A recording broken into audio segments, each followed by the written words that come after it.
देखेंगे कि प्रश्नावली 1-10 बिहार बोर्ड में जो आने वाले महत्वपूर्ण क्वेश्चन है उसको हम देखेंगे, जो बिहार बोर्ड में बार बार पूछा गया है। बिहार बोर्ड में पूछा जाने वाला इम्पोर्टेंट ऑब्जेक्टिव क्वेश्चन को लाए हैं जो चैप्टर 1 में है। इसको हम पहले देखते हैं कि पहला क्वेश्चन है कि निम्न में से कौन अपरिमेय संख्या है। हाँ, चूँकि हम जानते हैं कि पाई एक अपरिमेय संख्या है, इसलिए यह पूछ रहा है कि निम्न में से कौन अपरिमेय संख्या यहाँ पर नहीं है ना। तो इसमें देखने पाई तो अपरिमेय संख्या है, √7 भी एक अपरिमेय संख्या है, 2/2 तो यह अपरिमेय संख्या है, यह अपरिमेय संख्या। देखते हैं कैसे अपरिमेय संख्या है, क्योंकि देखिए इसको पहले लिखते हैं 3√75, इसको 48। पहले हम 75 का खंड करते हैं, 75 खंड करते हैं तो 75 को पाएंगे कि 3 से कटेगा। पहले तो 25 हाली में, फिर 5 ले कटेगा, 5 हाली में 5 ले कटाएंगे तो 1 हाली में। देखते हैं कि रूट के अंदर 3 × 5 × 5 अगर जोड़ा बन रहा है तो उसको बाहर हम निकाल सकते हैं। तो क्या लिख सकते हैं, 3 गुणे यहाँ पर एगो 5 निकालेंगे, अंडर रूट में 3 चला जाएगा। यह लिख सकते हैं। ऊपर को हम लिख सकते हैं कि 15√3। अब नीचे का 48 को खंड करेंगे, 48 खंड करेंगे तो देखते हैं 48 खंड करते हैं तो क्या होता है। देखिए 2 ले 24 होता है, 2 ले करेंगे तो 12 होगा, 2 ले कटेंगे तो 6 होगा, 2 ले करेंगे तो 3 होगा। इसका खंड बन रहा है 2 × 2 × 2 × 4 को 2 3। तो यहाँ अंदर का तो 2 को बाहर निकाल देंगे, क्योंकि अंडर रूट में है तो 2 को बाहर निकल जाएगा तो क्या हो जाएगा, 2 × 2 अंडर रूट में 3। ऊपर बचा, ऊपर क्या बचा, 15√3, नीचे 4√3।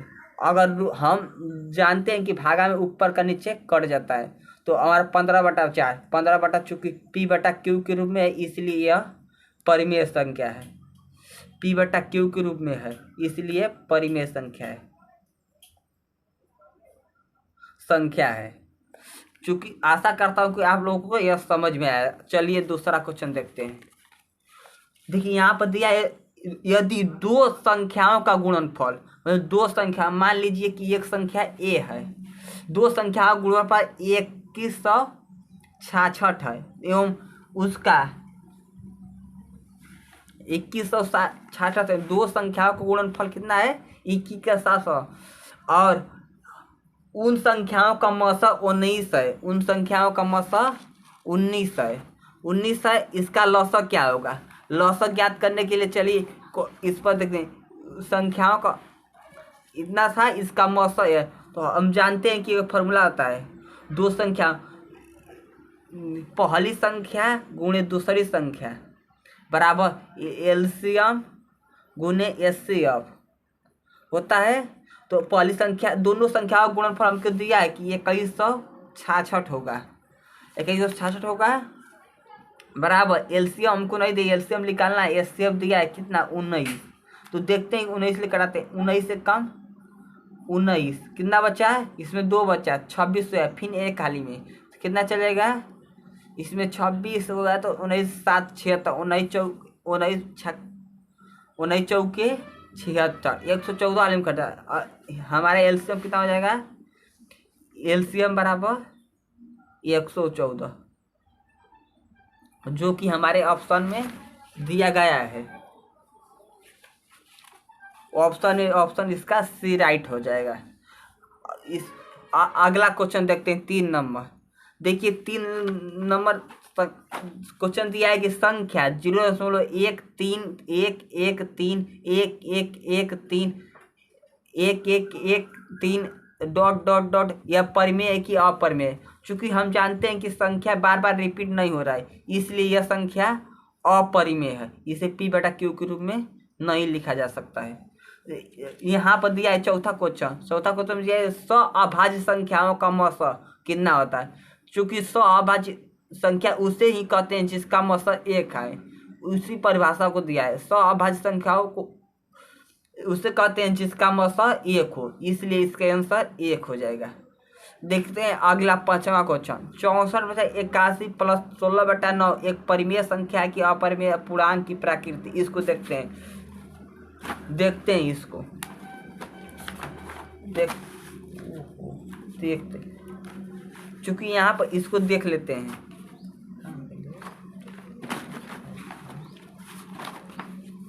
यहाँ पर देखते हैं कि देखिए यहाँ पर दिया था क्या 64/81 प्लस 16/9 दिया हुआ है। इसको हम जानेंगे। आप जानते हैं कि 64 8 का स्क्वायर है और 81 9 का प्लस यह 16 4 का या 3 का स्क्वायर है तो कुल कट जाएगा। तो हम जान रहे हैं कि P/Q में रूप में हो जाएगा। तो इसलिए यह एक परिमेय संख्या, इसलिए इसका ऑप्शन ए ठीक होगा। अगला क्वेश्चन देखते हैं। 0.3 प्लस 0.4 का सरलतम रूप लिखिए। इसको हम किस प्रकार बनाते हैं आइए देखते हैं। 0.3 प्लस 0.4 इस पर बार दिया हुआ है। बार का मतलब जो बार बार रिपीट होता है। तो 0.3 लिख लेंगे, जितना बार रहेगा उसको नीचे 9 लिख देंगे। अब प्लस इसको 4 लिख देंगे दशमलव के बाद, जितना पड़ेगा 9। अब इसको बनाएंगे तो 9 9 का एलसीएम 9 होगा।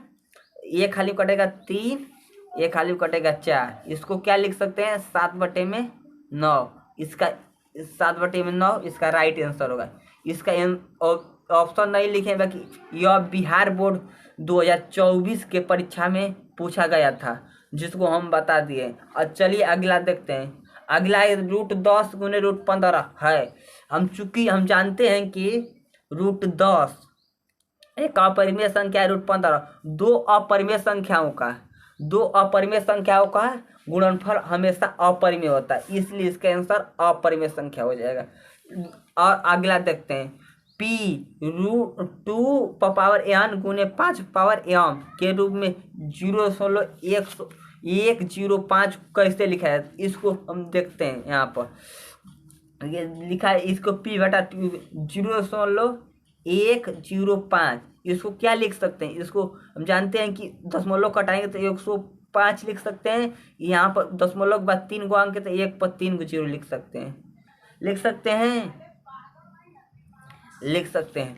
इसको हम कटाएंगे तो इसका पहले एलसीएम ले ले, नीचे वाला का मतलब गुणनखंड कर लेते हैं।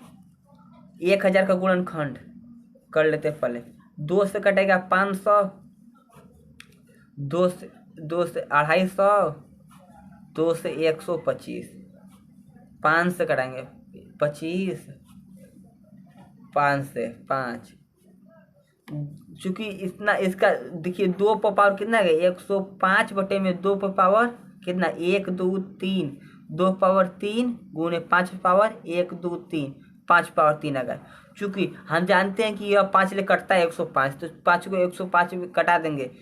5 के पावर में 21 ताली में इसमें ले 5 कम हो जाएगा, तो 21 बटे में क्या है 2 पर पावर 3 गुणे 5 पावर 2, चूंकि कि इसमें का 5 कट गया है, तो इसका यही आंसर होगा। यही ऑप्शन में देखते हैं। ये ऑप्शन में देखिए 2 पावर 3 5 पावर 3, यह तो नहीं होगा क्योंकि 2 पावर 3 5 पावर 2 यही होगा। इसका राइट आंसर यही होगा। चलिए अगला देखते हैं। यदि भाग एल्गोरिथम A + BQ + R, जिसमें B का मान 61 और Q का मान 27 तथा R का मान 32 हो, तो A का मान ज्ञात करें। इसको बस ऑब्जेक्टिव में दिया हुआ, इसको बस फॉर्मूला पर A = BQ + R लिखा जाता है। A का मान चूंकि निकालना है तो A को लिख देंगे। B का मान दिया हुआ है, B का मान 61 दिया हुआ है, 61 लिख देंगे। Q की जगह पर दिया हुआ है, यहाँ पर कुछ नहीं तो गुणा का चिन्ह, Q का मान 27 दिया हुआ है, R दिया हुआ है कि 32। इसको हल कर देंगे हो जाएगा। देखिए इसका गुणा करते 27 से कम 27 के साथ हाथ से लगा 2, 27 छके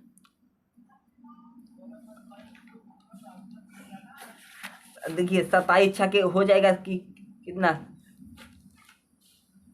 27 छके गुणा कर लेते हैं।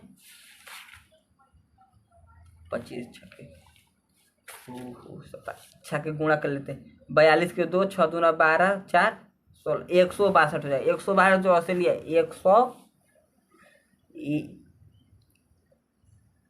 164, इसका 1647, इसका ए बराबर आंसर आ जाएगा। चूंकि हम देखते हैं कि इसमें दिया हुआ कि नहीं, इसमें 32 जोड़ना है और इसलिए हम लोग का आंसर गड़बड़ा रहा था। 7 2 9, 4 3 7, 1669 हमारे ऑप्शन में दिया हुआ है। इसका परफेक्टली राइट ये हो जाएगा, ये हो जाएगा। और इसका ऑप्शन ये है क्योंकि इसमें 32 भी जोड़ना था तो 32 जोड़ दिए, 1679 हो गया तो हो गया। देखिए अगला अंतिम क्वेश्चन देखते हैं। 2 लगातार विषम संख्याओं का मौसा, 2 लगातार विषम संख्याओं का मौसा। चूंकि हम इसका एक देखिए, पहला विषम संख्या 3 लेते हैं, दूसरा विषम संख्या क्या 5 हो जाएगा। इसका मौसा निकालेंगे, अगर 5 में 3 का भागा देंगे, एक खाली में 3 तो 2 बचेगा, 2 ले फिर 3 का देंगे तो एक खाली में 2। इसका क्या मौसा है, 1 ले 2 तो इसका मौसा आएगा। कितना भी विषम संख्या लेंगे उसका मौसा एक ही आएगा, लगातार विषम संख्या। कि कोई भी लगातार विषम संख्या लेंगे उसका मौसा एक है, इसलिए इसका आंसर 1 होगा। आशा करता हूँ कि यह वीडियो आपको पसंद आया होगा। अगर वीडियो पसंद आया है तो वीडियो को लाइक और चैनल को सब्सक्राइब जरूर कर दें। धन्यवाद।